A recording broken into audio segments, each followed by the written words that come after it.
ಗಮನಕ ಕಾರ್ಯಕ್ರಮಕ್ಕೆ ಸ್ವಾಗತ. ನಾನು ಇವತ್ತು ನಿಮಗೆ ಬಣ್ಣದ ಕಾಗದ ಬಳಸಿ ದುರ್ಗಾ ಮಾತೆಯನ್ನ ಹೇಗ್ ಮಾಡೋದು ಅಂತ ತೋರಿಸ್ಕೊಡ್ತಾ ಇದ್ದೀನಿ.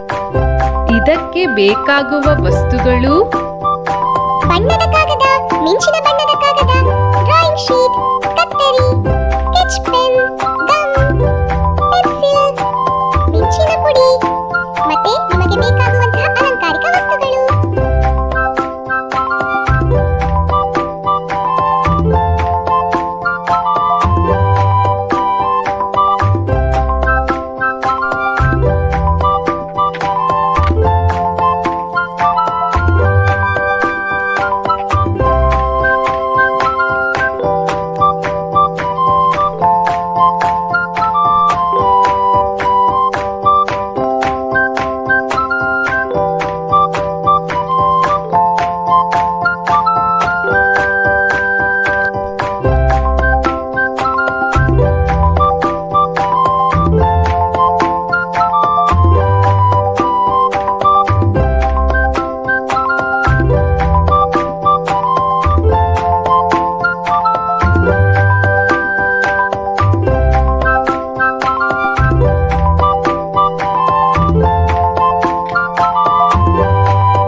ಮಕ್ಕಳೇ, ಸುಂದರವಾಗಿ ದುರ್ಗಾ ಮಾತೆಯನ್ನ ಸುಲಭವಾಗಿ ಹೇಗೆ ಮಾಡ್ಬೋದು ಅಂತ ನೋಡಿದ್ರಲ್ಲ, ನೀವು ಮಾಡಿ ನೋಡಿ.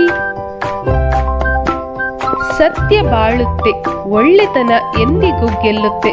ಅದರ ಸಂಕೇತವೇ ವಿಜಯದಶಮಿಯ ಆಚರಣೆ.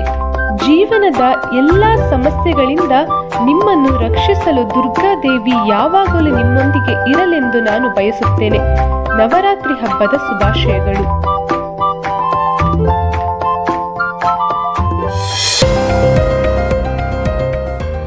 ಜಯ ವಿಜಯ ನ್ಯೂಸ್, ಸರ್ವರ ಹಿತರಕ್ಷಣೆಗಾಗಿ.